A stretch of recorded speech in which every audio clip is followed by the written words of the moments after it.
За сайн байцгаана уу итгэлийн ах дүүсээ та бүгдийнхаа заримтай дахин уулзаад маш их баяртай байна. За тэгээ бас өнөөдөр энэ цагт бас эзний үгийг хуваалцахыг хариуцуулсан пасторта маш их баярлалаа. Би эзний үгийг эзний Лук номын 19-р бүлгийн 1-ээс 10-р ишлэлээс хуваалцъя гэж бодож байна. Лук номын 19-р бүлгийн 1-ээс 10-р ишлэл байгаа. За энийг манай сүмийн загвараар явчих. Манай сүм яадаг вэ гэхээр эхний ишлэлийг пастор уншаад дараагийн ишлэлийг итгэгчнэр уншаад тэгээ хамгийн сүүлийн ишлэлийг хамтдаа уншдаг байгаа. Болж гинөө. За энд харагдаж байгаа тий. За би эхний ишлэлийг 20-р ишлэлийг та бүхэн уншаарай. Есүс эренхөөг дайран өнгөрөв.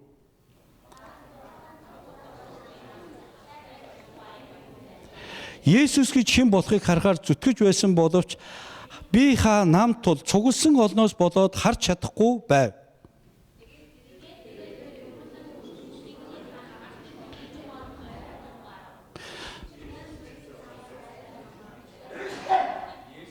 Тэдэнд хурч ирээд дээш харж түүнд загчаа хурдл буугаа дээр өнөөдөр би та нарт очих ёстой гэжээ.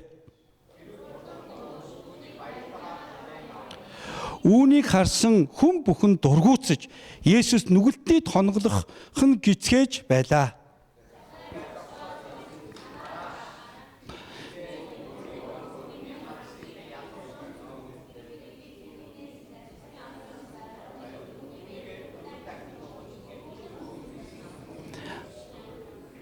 Есүс түүнд өнөөдөр энэ айлд аврал илдээ. Учир нь тэр ч гэсэн аврахаамын хүүмэн бүгдээрээ хүний хүү алдагдсныг хайж аврахаар ирсэн билээ гэвэ гэсэн. Амен. За би ингээд Монгол улсад юу хийдэг вэ гэхээр хүний хөгжлийн чиглэлээр ер нь болж өгöd төрийн албан байгууллагт сургалт хийдэг ийм хүн баггүй. Та нар зарим фэйсбүүк мөкөр ер нь харсан бах тийм ээ. Тэгээд байнгын хүний хөгжлийн тухай энэ ажил хийж яадаг ийм хүн байгаа. Тэгээ би бас сүүлийн хугацаанд ихэнхдээ төрийн тусгай албан хаагч нарт хичээл заадаг баггүй. Заасан энэ жил энэ зонд. Тэгээд би төрийн албан хаагч нарт дээр очиод нэг зүйл асуудаг баггүй. Та нар Чингис хааныг ямар хүн байсныг мэдхүү гэд. Та нар байна Чингис хаан ямар хүн байсныг мэднэ сте. Тэр ямар хүн байлаа? Сайн хүн байсан. Тэн хүн байсан. Мондөг хүн байсан. Манайх нэг ийм мэдлэгтэй тийм ээ. Тэгээ би нэг сургууль дээр очиад өсвөрийн хүүхдүүдээс 12 дугаар ангийн хүүхдүүдээс асуусан. Чингис хаан ямар хүн байсан бэ гэсэн. Тэнд нэг хүүхд гараа өвш. За мэдээ гэсэн чи алуурчин байсан гэсэн.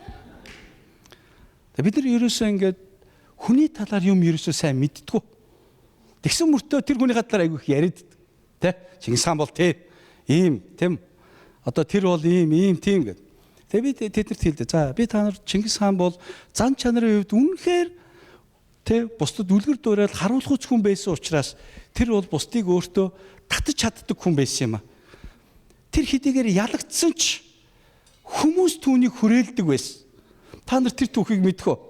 Чингис хаан жамуухтай байлдаад ялагддаг санаж байна уу? Ялагдаад бурхан халдун уул руу зүхтаагаад ордог. Тэгээ жамуух явсны дараа жамуухаас олон хүмүүс хинлүү ирсэн бэ. Чингис хаан руу ирсэн байхгүй. Тэ яагаад тийм байсан бэ? Чингис хаан яагаад бусдыг өөртөө татдаг хүн байсан бэ гэхээр тэр бол сайн зан чанартай хүн байсан. Хүмүүс Чингис хааны зан чанарын тухай ярьдаггүй. Чингис хаан ямар хүн байсан бэ? Тийм үү? Би та нар Чингис хаанд байсан 3 зан чанарыг хэлж өгөө л да. Би мэдээж Есүсийн тухай ярих хэрэгтэй. Гэхдээ би та нарт нэг монгол хүмүүс байна те. Монгол хүмүүс уулзсан дээр 3 юм хэлж өгье. Чингис хаан бол үнэхээр сайн зан чанартай хүн байсан гэдгийг би биш түүхч Алтан гэрэлгүй. Сая Чингис хааны авсан Алтан гэрэлгүй өөрийн гаргасан номон дээр бичсэн байна. Монголын нууц овчооны 2-р бүлгийн 97-оос 99-р эстэл дээр Монгол нууцчид тийм болгосон байлээ шүү. Тэгээ та нар унш. Тэн дээр юу гарч ийна гэхээр Чингис хаан нахуу баяны ганцхүү боорчтой мэрэгдээс юугаа аваад цухтаасан бэ? 8 шарга морь аваад цухтаасан байна. Цухтаасан. Тэгсэн чинь араас мэрэгдүүд хөөгөөд явах бай. Араас нь харвж байгаа. Гэтэл Чингис боорчд хэлж байгаа. Анд чи надаас олж амир эсдүүзээ чи дутаагтун би эргэж хараад харуулдъя гэж. Тэгээд улаан дээлтэй хүн ойртон ирвэ гэсэн ийм ишлэл. Тэгээд тэр үйл явдлаас болоод Нахуу байны ганцгүй ээж аваагаа орхиод Чингисийг дагсан байхгүй. Чингис хаан байгаагаараа бусдыг өөртөө явах татдаг байсан. Тэр бол нөхөрлөлийг, тэр бол бусдын хувьд үн цэнтэй зүйлийг маш үн цэнтэй гэж боддог байсан. Тийм учраас Нахуу байны ганцгүй түүнийг дагсан. 20 дугаар Чингис хаан бол үнэхээр уучлagч хүн байсан. Өөрийг нь алъя гэд тийм үү 6 дахь хүзүүр нь харавсан. Тэгээ Чингис хаан нэрлэгсэндээ миний ам цагаан морийг хэн харвав гэдэг тийм үү. Гэтэл 6 дахь гарч ирээд би харавсан. Хэрвээ та намайг аврыг гэж сэтгээд авруул цэлийн чулууг одоо цэлэгтэл цэгийн унсыг одоо яаталтай би хүчин зүтгэе. Хэрвээ та алыг сэтгээд алвал алга даран газрыг одоо өмхөрлөх алд биемэн байна гэсэн. Тэгэд өөрийг нь яг алах гад харавсан түүнийг Чингис хаан явах уучлсан. Тэгээд чиний нэр 6 даа юм байна. Чи намайг зэвээр харавсан учраас би чамайг зэв гэж нэрлэе гэсэн. Тэгээд зэв түүний шатар зэрэг болсон. Тэгээ монголчууд хятад руу дайрахад тухайн үеийн хамгийн том болох завчаал бомбыг дайрж эзэлсэн жанжин бол хэн бэ? Зэв байсан. Уучлал гэдэг бол хүнийг жинхэнэ баатар болгодог. Уучлал гэдэг бол бусдыг маш их урамшуулдаг. Чингис хаан түүгээрээ алдаршсан. Тийм учраас одоо энэ Норт Каролинад амьдарч байгаа Чингис хааны одон авсан Жок Вуллер Форд тийм ээ. Тэр хүн Чингис хааны тухай бичээд дэлхийд алдартай болж байна. Вау. Тийм учраас 3 дахь чухал зүйл нь Чингис хаан эргэн тойрон дээс нь нөхдөө үргэлж магтдаг байсан. Чингис хаан шиг 9 өрлөгөө амаа олохгүй магтсан, 4 өрлөг жанжда амаа олохгүй магтсан хүн хаан байна. Жанж дотроос. Хүмүүс жанж болохоор өөрийгөө магтдаг. Би бол одоо нарны бурхнаас өгсөн ваа. Харин Чингис хаан үргэлж найз нөхдөө магтдаг. Тэр үннээсээ хэлдэг. Намайг сүүлнээс өөр ташуургүй сүүдэрээс өөр нөхөргүй байхад ирд нөхөрсөн боорч анд минь. Чи найр наадмын үед хон шиг номхон, дайн тулаантай үед арслан бар шиг эн чинь намайг бахархуулдаг шүү. Тийм учраас намайг сонсцгоо. Боорчийн 9 алдаа гаргахад би уучлах учраас та нар түүнийг хүндэлцгээе. Ингэдэг үдирдэг шаана. Мөн та нар ингээд нуус тавчааг уншаад байвал Чингис хааны 17 сайн зан чанарыг дэлхийн үдирдэгчд байх ёстой зан чанараа гэрж гаргаж явах тавьсан байна. Би ягаад энийг та нарт ярьж байгаа гэхээр өнөөдөр би та нарт Есүс Христийн зан чанарын тухай ярмаар байна. Яг өнөөдрийн энэ хэсэг. Бид нар Есүс Христийн тухай мэддэггүй. Есүс Христ хэн бэ? Итгэж хүмүүсээс асуух тэр мэддэггүй. Есүс Христ ямар зан чанартай хүн бэ? Бурхан ямар зан чанартай вэ гэдэг бид нар мэддэг. Тийм учраас би өнөөдөр та нарт яг энэ хэсгээр гарсан цагчаагийн тухай биш. Би яг Бурханы зан чанарын тухай 5 зүйлийг би та бүхэнд энэчнээс хүргье гэж бодож. Нэгдүгээрх нь Есүс Христ бол Бурхан бол бусдыг ялгуурлдаггүй Бурхан юм. Тэр бусдыг ялгуурлдаггүй, дугаарладаггүй Бурхан.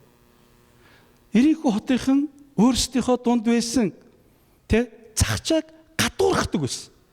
Мөн хөгийн амт, мөн хөгийн датуур хураагч, тийм ээ. Энэ муу бүр хөгийн амт ингээд бүгдээрээ гадуурхдаг байсан. Түүнийг Есүсийг ирэхэд ойртох үед наадмаа захчаага хаагаад битгий харуулаарай. Намхан тагчраг байдалтай гомдог наадах чинь гэж ирийнхүүчүүд хандсан баг. Харин Есүс Христэд тийм зан чанар байгааг. Бид нар Есүс Христэд сурлах ёстой зүйл бол бусдыг ялгуурлан гадуурхахгүй байх шин. Бурхан бидний сэтгэлээр үнгийн харахтаа бусдыг ялгуурлаж байгаа юу гэдэг рүү хардаг. Яаков номын 3 дугаар бүлэг дээр хэлсэн та нар хүмүүсийг ялгуурлаж ийн болохгүй гэсэн. Бурханы өмнө та нар бүгд адилхан. Та нар юутай байх нь ерөөсөө хамаагүй. Ямар байр суурьтай байх нь ерөөсөө хамаагүй. Та нар бол миний өмнө адилхан юмаа гэж хэлсэн. Тийм учраас бид нар эзэнд үнэхээр талархах хэрэгтэй. Бурхан бол ялгуургаж гадуурхдаггүй Бурхан юм. Аамен. Та бусдаар ялгуурхан гадуурхагдаж үзсэн үү? Үзсэн үү? Би Америкт ирээд үзсэн байхгүй. Би 2016 оноос 18 Саут Каролина Биелийн сургууль сурахдаа би анх удаа ялгуурлан гадуурхалтыг би өстө биеэрээ одоо мэдэрсэн.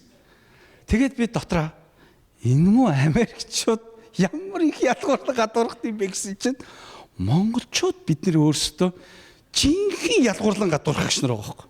Мосоо мо Баруун аймгийнхаа хазгай хилтнөө те Мосоо мо Сүхбаатар сайрын хөлтөөд гэл ерөөш биений хаярс янз бүрээр хэлнэ. Дооглон бүр тийм ээ. Оо тэрнийх ямаатайхан энэ улаан өхөртэйхэн тийм ээ. Тэднийх одоо тийм цуснд байдаг эднийх юм. Менежерс бодчихгүй би энийгээ ядгуурдаа зогсохгүй гэр бүл дотроо өрт хүүхдүүдэд ядгуурладаг тийм ээ. Манай том хүү бол миний хүч чадлын охин мандаа энэ бол хол явна. Манай дундахгүй дундах хэвээр мэдгүй нэ. Өстө мэдгүй бурхан энтэй байхгүй энэ бүтэхгүйгээр. За манай баг миний ганц охин гэл. Бид нар бүр одоо юу вэ энэ одоо бүр агуу үндэстэн болоод тэгдэм үү яа тий. Тэг ингээд бусдыг нэг байнга яах вэ? Ялгуурлан гадуурхах тийш та нар мэдгүй гайгүй юу? Тэгвэл та нар Америкт байгаа болох тэр нь гайг баха. Би Монголд их мэдрээд идэх байхгүй. Би чинь нөгөө бүх барилддаг хоббитой. Тэгээд хөдөө 100 мөн болонгоч сумын наадамд очиод бас нэг ирхэн юм чинь нэг төрүүлээ гэж бодохгүй л нэг давэ мавэ гэж одоо барилдангууд намайг ч амар ялгуурлан гадуурх шүү дээ. Аль нутгаас ирсэн хөө яасан хөө гэд хөлийн цэцэд бүр хажууд ирээ зогсчих бүр ингээд чи хаана барилдажсэн хэний хөө яа вэ винэ тэрэг чиний над барилдаж байгаа хүү чинь манай нутгийн тэрний хүүхд байгаа нэг урам зориг өгөхөө давуулах гээд байгаа миний хөө унаад өгчөөч ноцолдоод яах вэ гэд ингээд бүр дагаад яваад бид нар чинь бол ерөөсөө ялгуурлан гадуурхлын дэд зэрэгтэй байгаа хүмүүс юм шиг л. Тэгээ бид нар өөрсдөө шүү. Юунаас сурах вэ? Бид нар Есүс Христос сурах. Бид нар бусдыг ялгуурхан гадуурхах ёсгүй. Яг гэвэл Есүс Христ загчааг ялгуурлан гадуурхачааг харсан учраас тэднийд очисон байхгүй. Тэрийг ялгуурлан гадуурхлаас загчааг аварсан баг. Хэдийгээр тэр мөнгөтэй, хэдийгээр тэр бизнестэй байсан ч түн дутагдах юм байхгүй байсан ч түүнийг ялгуурлан гадуурхаж байгааг Есүс мэдсэн. Есүс хаашаа явж исэн гэж хүн төрлөختийн гим нүглийн төлөө загламаа зовлогдохоор Иерусалим руу явах замдаа загчахаар орсон байхгүй. Түүний зүрх сэтгэл загламаад өргөгдөхөд явж явах замдаа тэр юуг олж харсан бэ гэхээр ялуурхан гадуурхагдж байгаа нэгнийг олж харсан. Ирэнхүү хотынхны зүрх сэтгэл дотор бусдыг ялгуурлан гадуурхаж байгааг олж харсан учраас тэдний аль альнийхэн дунд бурхан өөрчлөлт хийя гэд ирэнхүү хотоор дайрахтаа загчаатаа уулзсан юм. Амен. Та нар яг энэ хэсгийг уншвал түүнийг харж болно. Бурхан бидний зүрх сэтгэл рүү хардаг. Өнгийн хардаг. Библийн олон хэсэгдэр тийм хэсэг ба. Тэгээ тэр үед бидний зүрх сэтгэл эзний өмнө тааламжтай байх уу? Би хоёр охинтой байхгүй юу? Хоёр охинтой. Манай хоёр охин нэг нь одоо Атлантад, нэг нь Даллас сурж байгаа. Нэг нь 10 дугаар, нэг нь 2 дугаар курс. Тэгээ би бас охтуудтайгаа уулзангаа бас монгол чуулганы төлөө, монголчуудын төлөө үйлчилж байгаа пасторуудтайгаа уулзах зорилготой явж байгаа. Тэгээ миний охтууд их заримдаа сонин хандлагатай болдог гэсэн хүүхэд багтаа. Тэгээ бид нар ингээ гэртээ дөрүүлээ амьдардаг багтаа ээлжилж аяг угаадаг гэсэн баг. Аяг угаадаг гэсэн. Тэгээ би нэг өдөр хөдөө томилтоор ингээд ажиллаар ингээд 2 хоног яваад гэртээ бишүүн ирсэн баг. Тэгээ бишүүн нэрээ гэртээ хоол унд байна угаа харсан чинь байсан. Тэгээ эхнэрээ хоолыг идээд аяга угаах гэсэн чи тэр угаалт уурна тэгээ баахан аяг тавг байж гин. Тэгээ би гайхаад яагаад эдгээр угаагүй юм болоо гэж бодоод тавьчлаа. Тэгээ унтчаад өглөөс ирсэн чи би бас төрүүлээс ирлээ манай гур унтчихлаа. Тэгээ би жоохон тэрүүгээр ингээ копи мапи гэжсэн чи эхнэр босоод ирлээ. Нөгөө хоёр ч боссон ингээ сонсогдчихсэн.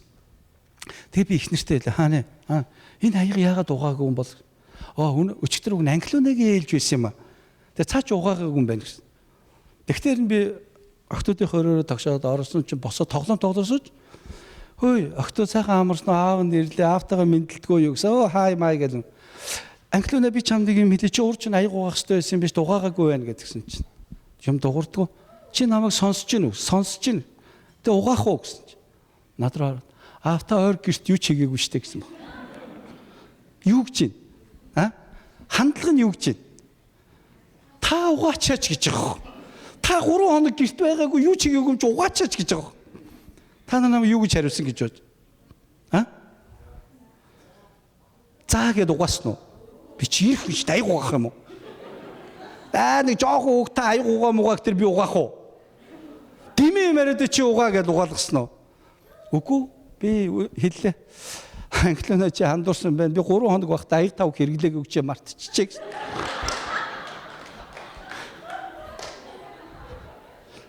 Тэгж хариулна үстэй. Тэр чи намын хэрэглээг аяг надаар угаалгах гэдэг тэр хандлага нь өөр болоод байгаа. Би аав хүний хувьд миний хоёр охинд ямар хандлага суужаа би мэдэж. Эдгээр бурханлаг хандлагатай байна уу? Газар дэлхийн хандлага сууж гин үү? Эзэн биднийг цаг хугацааны туршид биднэр лөө өнгийн харж байгаа. Бусдаа харилцахад, бусдраа харахад энэ жагаагийн хандлага юу болж төлөвшөж байна? Бурхан танилууч гэсэн өнгийн харж байгаа шүү. Амен. Уг нь завтаа бол би та нарт хандлагын тухай ярихсан. Би Монголд хандлагын тухай хичээлээр айгүй их мөнгө олдог байхгүй. Тийм ээ, цэндэгчээ. Хандлагын тухай хичээлийн 1 цагийн хичээл нь 600 мянган төгрөг гэдэг Монголд. Тэгээд тэр дотор 4 сэдвтэй байдаг. Тэгээ мөнгө олдог байхгүй. Тэгэхээр би та нарт хэл. Хандлага гэж хүний зүрх сэтгэл ямар байгааг харуулдаг зүйл. Эзэн биднэр рүү хардаг. Амен. Тэр үед бидний зүрх сэтгэл эзэнд таалагддаг баймаар байна. Хоёр дахь чухал зүйл. Хоёр дахь чухал зүйл. Загчаагийн хувьд Есүс Христийг хэн гэж харсан бэ? Энэ яг надад дутагдж байгаа авралыг маань өгч чадна гэж харж ирсэн. Тийм учраас загчаа хөл алдан гүйсэн баг.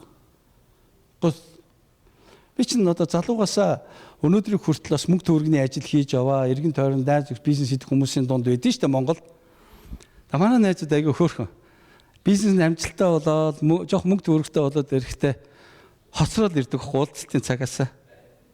Тэнгүүт нь би яадаг вэ? Тэр хоцорсон бүх мөнгөө төлнө шүү гэдэг ах. Заримдаа бидний одоо юу чухал вэ гэдгийг мартчихдаг. Миний амьдралд аврал чухал шүү гэдгийг бид нар мартчихдаг. Харин загчаа надад аврал хэрэгтэй гэдгийг мэдчихсэн байхгүй. Түүнд маш их мөнгө байсан, түүнд татвар хураагч Ромын эрх мэдлийн дор ажиллаж байсан эрх мэдэлж байсан. Тэгтээ түүнд юу илүү хэрэгтэй вэ гэдгээ мэдчихсэн. Тийм учраас аврал Есүс Христ байгаа гэдгийг мэдсэн учраас тэр Есүс рүү анхаарлаа хандуулсан. Би та нарт хэлье. Манай охтод надад ингэж хэлвэл яхаа аава. Манай найзууд намайг өнөөрөө гэртээ урьсан. Би тэднийд хонмоор байна. Окей. За, гой цаг өнгөрөөгөөрэй. Хонж ирч байгаа маргааш нь аава. Тэдний орон аягүй гоё юм билээ. Унтахад аягүй тухтай. Манай ор жоохон тухгүй маа. Тийм учраас надад амралт хэрэгтэй байгаа чи би өнөөрөө дахиад найзынд очиж хончиг гэвэл яах вэ? Аа? Манай хөв тэгвэл яах вэ? Аава. Таны машин жоохон жижиг юм аа. Манай найзын машин аягүй том учраас би найзын машин цугаа явчих гэвэл яах вэ? Аа? Тэгж болох уу? Болно шүү дээ хүүхдүүд юм чинь. Хүүхдүүд. Тэгтээ тэдэнд юу илүү чухал вэ гэдгийг ойлгуулахын тулд чамд гэр бүлийг чухал шүү гэдгийг ойлгуулах хэрэгтэй. Мөн үү? Яг түүнтэй адилхан. Бид нар ямар ч цаг үед аврал маш их чухал гэдгийг ойлгох хэрэгтэй. Бид нар авралыг чухалчлах үед бидний амьдралд гэр бүл чухал шүү гэдгийг эзэн бидний гэр бүлд заадаг. Бид нар буруу зүйлийг чухалчлах үед бидний гэр бүлүүдэд бидний эргэн тойронд байгаа хүмүүс, ойр дотны хүмүүс маань юу чухал вэ гэдэг дээр конфьюз болдог. Юуг чухалчлахаа мэддэггүй. Тийм учраас би та бүхэнд хэлмээр байна. Аврал бол маш олон зүйлийг бидний амьдралд дагуулдаг. Бидний гим нүглээс угаан цэвэрлэдэг. Гим нүгэл харагдахгүй, баригдахгүй ч бидний амьдралд маш том нөлөө үзүүлдэг. Яг хайртай адилхан. Энд байгаа хүүхдтэй хүмүүс байна гараа өргөе. Хүүхдтэй. Та нар үр хүүхдүүдтэй хайртай юу? Харъя. Харуулах юм бэ одоо? Баахгүй. Гим нүгэл бас яг ийм баахгүй. Харагдахгүй, баригдахгүй. Тэгсэн мөртлөө бидний амьдралд маш том нөлөө үзүүлдэг. Тийм учраас Ром номын 7 дугаар бүлгийг цугаараа хамтдаа гаргая. Ром номын 7 дугаар бүлэг дээр гим нүгэл ямар хэцүү нөхцөл байдаг хүний амьдралд авчирдаг вэ гэдэг тухай Паулогш Ромын итгэгч нарт яах вэ? Хэлсэн байна.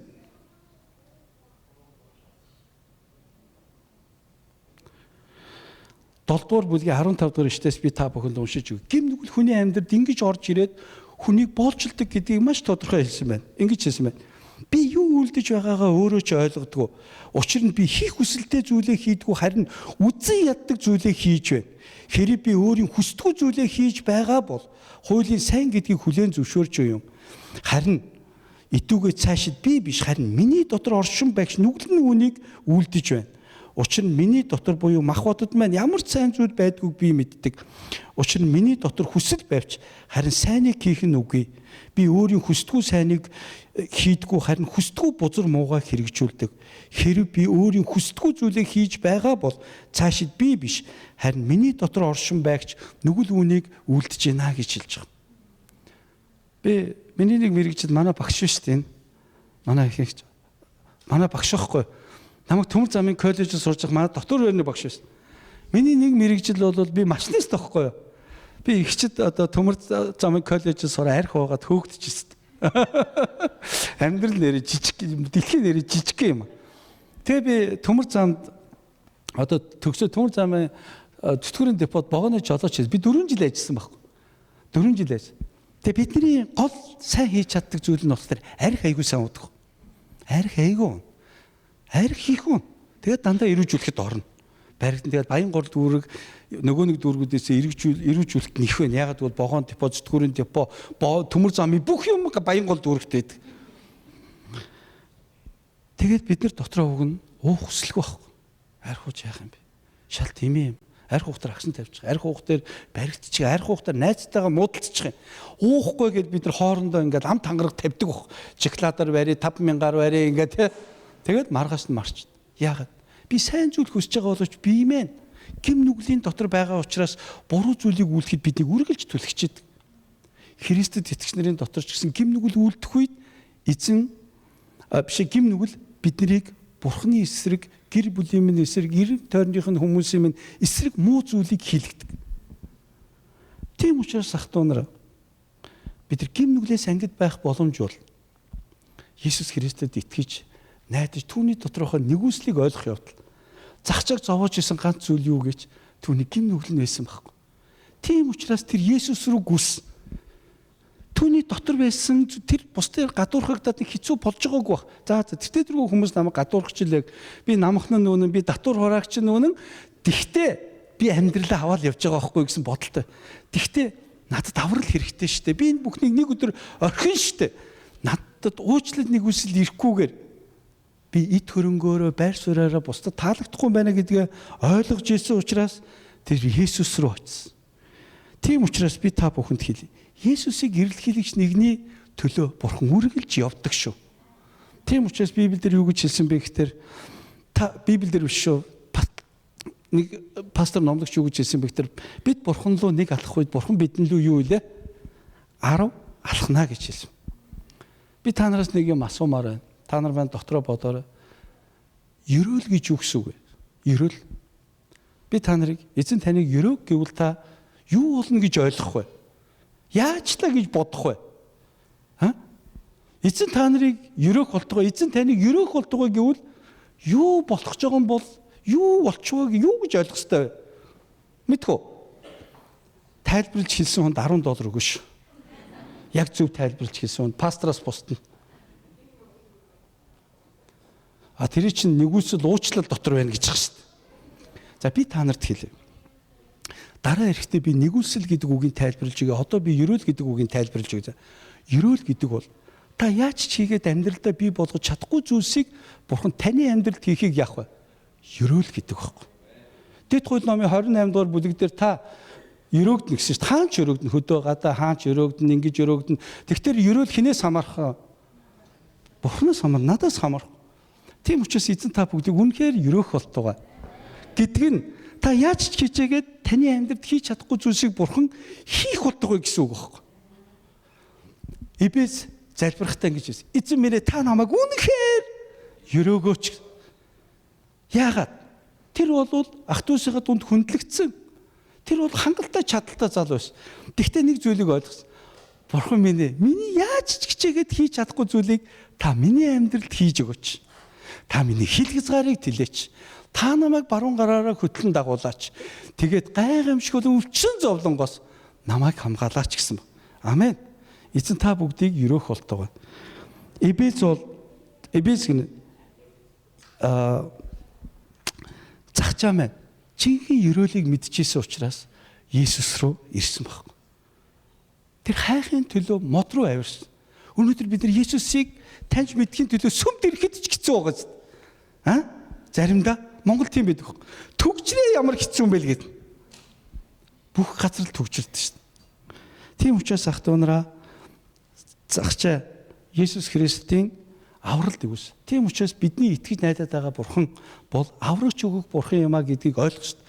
Гим нүглийг уучлагч юмаа гэдгийг ойлгох шүү дээ. Гим нүгэл харагдахгүй баригдахгүй мөртлөө бидний амьдралд маш их нөлөө үзүүлдэг тэр зүйлсээс бид нэр олж харах шүү дээ. Гурав дахь чухал зүйл нь Бурхан бол өөрчлөлтийг сайшаадаг, дэмждэг Бурхан юм аа. Амен. Зарим хүмүүс өөрчлөлтөнд дургүй байдаг.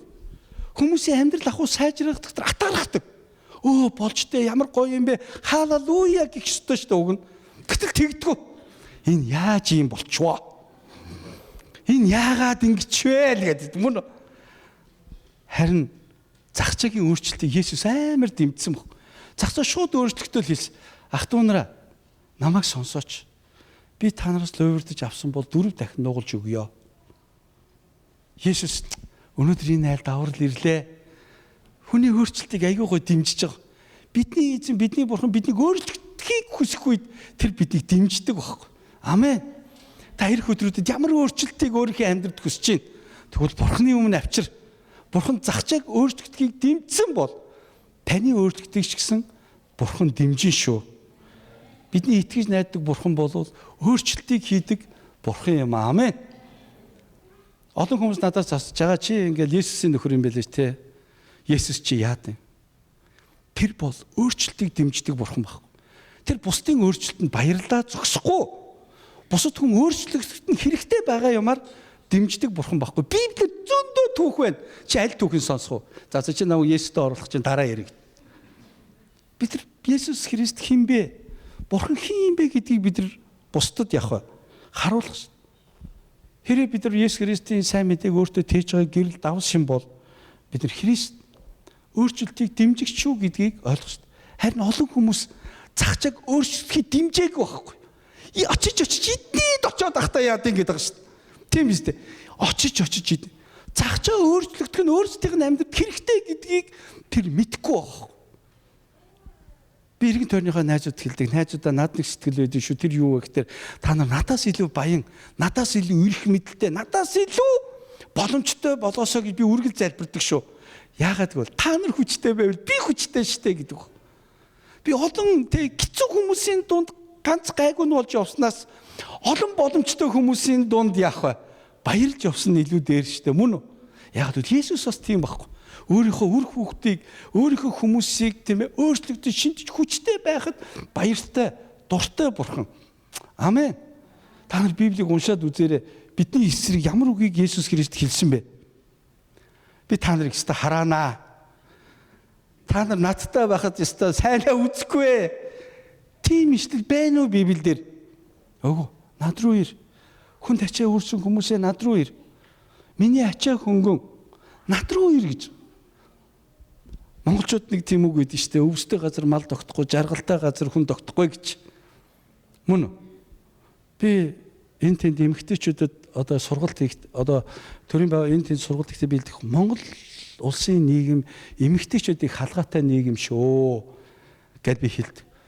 Ялгуурлан гадуурхаж өгнө Монгол улс чи эмэгтэйчүүдийг тийм ээ. Уул овондоо гаргахгүй. Хоол хүнсэндээ төрүүлж хөрөхгүй. Тийм ээ? Малгай толгоонд байна хурчуул янз бүрийн болчихно гэж бодоод байна. Тэ? Бүрий тийм одоо юу вэ? Та нар мэднэ үстэй. Тийм юм байдаг шүү дээ. Мэдгүй юу? Тэгсэн мөртлөө ягаад чи эмэгтэйчүүд өөрсдийнх нь эсрэг байгаа итгэл үнэмшилд хамгийн хөрөнгө оруулалт хийдэг.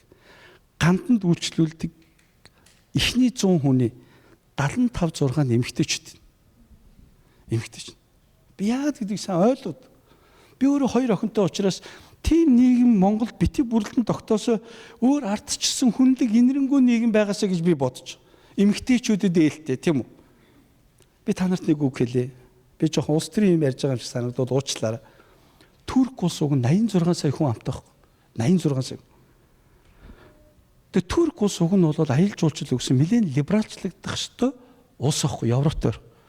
Тэгвэл тэр улсын Тэр их өөрчлөлтөнд бусад Европын орнууд нь дургүй хандлагаар. Яагаад? Яагаад гэвэл тэр улсад либерал өөрчлөлт болоод ардчил гараад эмэгтэйчүүд нь хөдөлмөрийн зах дээр ажил хийгээд эхлүүл Туркийн эдийн засаг одоо байгаагаас 30-45% явах бай. Өсөх гээд байгаа хэрэг. Тэгэхээр Европын зарим орнууд улс төрийн бодлогодоо тийм бодлого барьдаг гэдгийг би хэлээгүй шүү. 2000 он дэлхийн геополитик ба улс төр гэдэг нэвтрүүлэгтээ энэ үгийг хэлсэн. Тийм учраас би танд хэлээ. Муу нэгэн биднийг барих гэдэг. Яг байгаагаас нь доошо тэр өөдлөлдөггүй. Харин эзэн бол биднийг өөрчлөлтийг дэмждэг бурхан шүү. Амен. За дөрөв дэх зан чанар гэх. Дөрөв дэх чухал зүйл бол эзэн нэг юм таалагддаг нь юу гэхээр даруй зан их маш их таалагддаг. Загчаа Есүсийг өөрийнх нь хотод ирэх үед хамгийн даруухан нь болсон байхгүй. Тэр нэр төр байр суурь орхиод мод руу гарсан. Тэр бусад хүн өөрийг нь дооглохыг тэр мартсан. Тэр та хүсвэл манад ирээч гэж хэлсэн. Тийм учраас ах トゥ нараа бидний нэг эзэн Есүс Христийн дотор бидний ойлгох ёстой нэг зүйл бол Бурхан бидний даруй байдлыг өрөөдөг. Загчаагийн даруй байдал Бурханд үнэхээр таалагдсан. Загтаад бардамнаж болох олон зүйл байсан. Тэр Ирээхүү хотод байсан бүх 8 нэрийн дэлгүүрийг ажилуулах эрх мэдлийг шийдчихсэн баг. Тэгээд тэр Есүс гэрт нь ирснийхэн дараа тэр өөрийнхөө хотод эдийн засгийн либералчлал явуулж эд хөрөнгийнхөө 4% тарааж өгсөн баг. Тийм ээ. Загчаагаас мөнгө авсан хүмүүс юу их худалдаа авалт хийн үстэй. Тийм учраас ах トゥ нар даруй зан гэдэг бол Бурхныг нэгдүгээр тавьж чухалчлахыг хэлдэг. Даруй биш хүн өөртөө эсвэл өөр зүйлд итгэл найдвараа тавьд. Тийм учраас загчаа өөрчлөгдөө тэр хот өөрчлөгдсөн. Тэгээ тэр хотод болсон өөрчлөлт ойролцоогоор 30-аас 45 жилийн дараа магадгүй 50 жилийн дараа Лук гэдэг хүн Ирээхүү хотод очиод танай хотод Есүс гэж хүн ирсэн байлээ шүү дээ. Тэгээ тэр загчаа гэж хүн байсан яг тийм үйл явдал болсон юм уу? Яг л тэр Петрээс сонсцсон байсан бохоо Лук. Тэгээд өөрөө аялаад яг энэ үйл явдал босно гэдэг суд. Тэгэхээр 50 жилийн дараа загчаагийн өөрчлөлтийн тухай ярьж чадах хүмүүс байсан баг. Магадгүй хүүхдүүд нь ярьсан баха. Манай аав загчаагийн тухай ярьсан. Манай хотод Бурхан энэ өгсөн.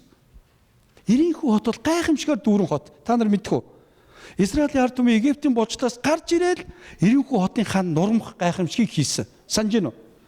Ирээхүү хот ерөөс гайхамшигар дүүрэн. Тэгтээ хамгийн хүчтэй гайхамшиг нь бол загчаа өөрчлөгдсөн гайхамшиг байхгүй.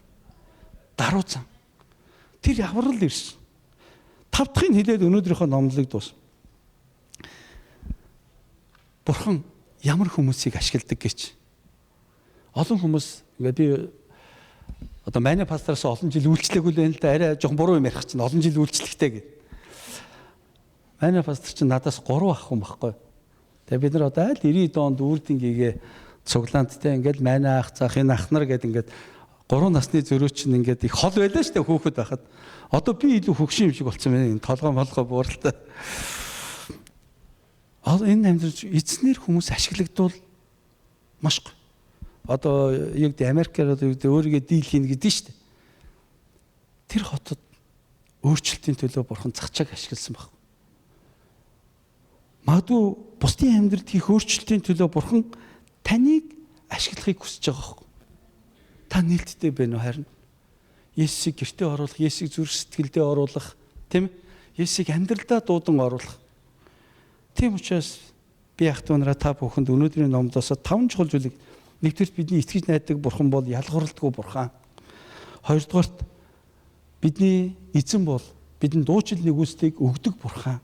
Нүдэнд үл харагдаж, гарт үл баригдах гим нүглээс биднийг чөлөөлдөг Бурхан. Бид нар айцаасаа ч яаж чөлөөлөгдөхөө мэдэхгүй байх үед эзэн Есүс Христ биднийг юм.